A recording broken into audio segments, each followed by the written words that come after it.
Amin'ny fifaliana indray miarabako-tsika rehetra amin'ny anarana mahafinaritra Jesosy Kristy. Miarabana ankizy kely rehetrarehetra fa ny olon-dehibe ihany koa. Na iza ianao manaraka an'ity vidéo ity dia faly indray Zoky David za hiaraka aminao androany. Te anontany ianao manokana androany. Mba fantatrao ve fa io Andriamanitra izay vavantsika io izy afaka manampy antsika amin'ny zavatra rehetrarehetra manahirana antsika. Ianao ve efa nare olona ny teny manao hoe tahian'Andriamanitra ianao, tahiany Tompo ianao. Fa inona ary dikan'izany hoe tahiany Tompo izany? Ny dikany hoe tahiana ange dia izao hoe karakaraina ianao. Dia izy mihitsy hiay anao dia hitantana anao amin'ny zavatra rehetrarehetra amin'ny fiainanao manahirana anao dia afaka tiany ianao. Mba fantatrao moa fa ao anaty baiboly ao dia be dia be mihitsy ny tantaran'olona ny tahian'Andriamanitra. Misy olona be dia be ao tahian'Andriamanitra dia mampianatra antsika ny baiboly fa io Andriamanitra io koa dia afaka karakaranao dia afaka mitahanao ihany koa io Andriamanitra io. Ndray andro tao anaty baiboly tao dia ho tantaraiko anao hoe inona ny zavatra nitrangy ambao any. Ny mpanjaka Nebokadnezara tadidinao ve? Le mpanjaka masika be, le mpanjaka ny Babilôna. Ndray andro io mpanjaka io dia nanamboatra sary vongana ngeza be. Mba fantatrao moa 30 metatra ny ahavon'le sary vongana nataony. Tena avo ane zany 30 metatra zany ary ny sakany dia 3 metatra. Zany hoe tena ngeza be mihitsy ity sary vongana ity. Ary nataony tamin'ny volamena le izy. Tena petra ny tery amin'ny tany lemaka malalaka ho hitan'ny olona rehetra. Fa inona ary ny antony nanamboaran'io mpanjaka Nebokadnezara io an'io sary vongana io? Ao ataony Andriamanitra hivavahana. Zany hoe hivavaka amin'io zany izy dia hiteny amin'le sary vongana hoe tahio zahay, karakarao zahay. Hoay, mety ve zany hoe sary vongana tsy miteny? Misy maso fa tsy mahita, misy vava fa tsy miteny, misy sofina fa tsy mahare, nefa dia miresaka aminazy le olona hoe tahio zahay, karakarao zahay. Zany raha kizy natao hoe sampy, zany hoe Andriamanitra tsy izy. Dia inona nataony mpanjaka Nebokadnezara? Nasainy mivavaka amin'io ny olona rehetrarehetra teo amin'ny fanjakany. Dia hoy izy ndray andro izy niteny manao hoe zao nareo rehetrarehetra reo dia mila mivavaka amin'io Andriamanitra io. Dia nantsony le olona ambony rehetrarehetra tao amin'ny fanjakany nasainy nanamasina le sary vongana be. Zany hoe nanokana n'ilay sary vongana zareo mba amin'izay tena hoe ho lasa Andriamanitra mihitsiny. Zany hoe le olona ihany zany manamasina le sary vongana mba ho Andriamanitra. Dia zao ny zavatra nataon'ny mpanjaka Nebokadnezara. Asiana mozika be mihitsy anjomara. Zany anjomara zany nge le asiana an'ireny mozika ireny dia rehefa maneno ireny dia tonga dia tsy maintsy mandoalika, tonga dia tsy maintsy menkohaka, tonga dia tsy maintsy mivavaka amin'io sary vongana io daholo. Raha ianao ireny ohatran'izany inona mety ho ataonao?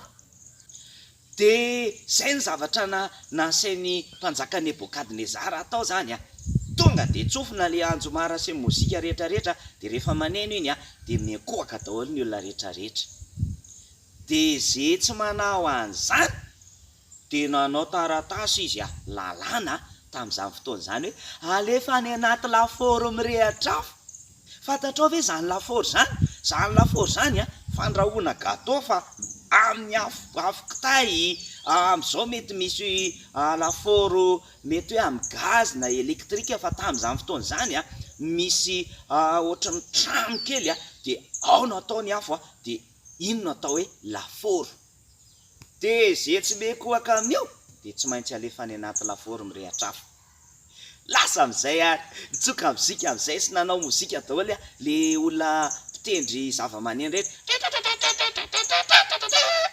Niandoalika daholo le olona rehetrarehetra nivavaka tamin'le Andriamanitra tsy izy akory nefa sary vongana kotanina be dia nandoalika teo daholo le olona rehetrarehetra. Fa izao nisy 3 lahy tsy mety menkohaka. Mba fantatrao ve izy zany? Mety efa renao ny anaran'izy ireo. Sadraka, Mesaka, Abednego tsy netona andohalika zareo de nisy nahitra tonga de nisy ny teny tany mpanjaka hoe ry mpanjaka fa ingao nenao nga tsy efa nanao lalàna hoe tsy maintsy mikohaka amin'io Andriamanitra nataonao io ny olona rehetra fa zay tsy mikohaka amin'io alefa ny anaty laforo mirehatra afo. De inona ny zavatra nitranga? Zao ny zavatra nitranga tamin'izay fotoan'izay. Tezitra be ny mpanjaka, ozy izy ny mpanjaka hoe zao avianareo telo lahy fa maninona moa nareo telo lahy tsy manaraka ny teniko fa zao raha alefa zao mozika de rehefa mandeha mozika ka mekoakinareo de mahafinaritra fa raha tsy mekoakinareo de alefa ny anaty laforo mirehatra afo.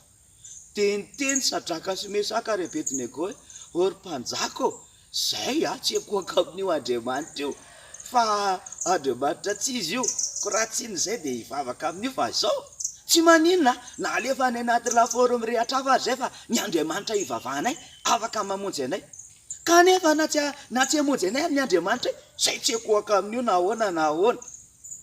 Tena mahagaga izy teny lareto tena sary zareo hoe mpanjaka zao de tena sany ny teny an'izy satria manino satria isika koa mila sa amin'ny joro amin'ny fahamarinana raka izy de mbola kely tsika de mila sa tena hoe manda fahotana manda zavatra ratsy rehefa fantatra hoe zavatra ratsy de za tsy hanao an'io de tena tsy nanao an'izany de tezitra be mihitsy ny mpanjaka hoe afanao impito ny laforo io de nafanaina impito le laforo zany hoe natao mahamay be de zay olona matanjaka be indrindra na matotra ny zareo de nandefa ny zareo tany anaty an'le laforo mirehatra afo fa le olona nandefa anazy tany anaty laforo mirehatra afo le gladiateur ohatrany hoe Hercule reny vao nanipy an zareo de mahita eo ivelany teo de maty teo lefany olona matanjaka be de natsipy tao izy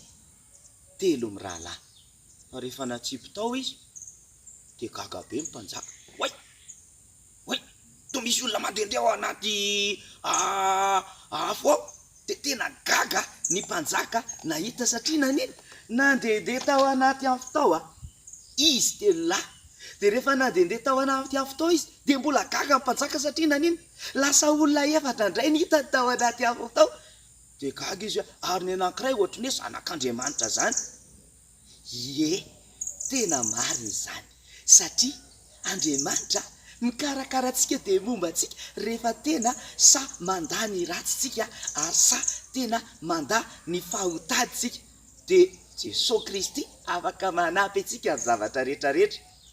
De tao anaty afo tao zareo tsy may zareo tena tsomy mpanjaka zareo Sadraka Mesaka Abednego avy io ianareo de mivoaka tao zareo fa izao jeren'ny olona rehetrarehetra fa tsy may ny akanjony tsy may ny volony tsy nisy ninona nitranga tamin'zareo tena gaga be ny mpanjaka hoe fa ahoana koa mahatonga an'izany zavatra zany satria mba fantatrao ny Andriamanitra zay vavahantsika de Andriamanitra mamonjy antsika ary afaka mikarakara antsika noho izany tadidio manomboka androany fa ny Andriamanitra ihany koa de afaka mikarakara anao.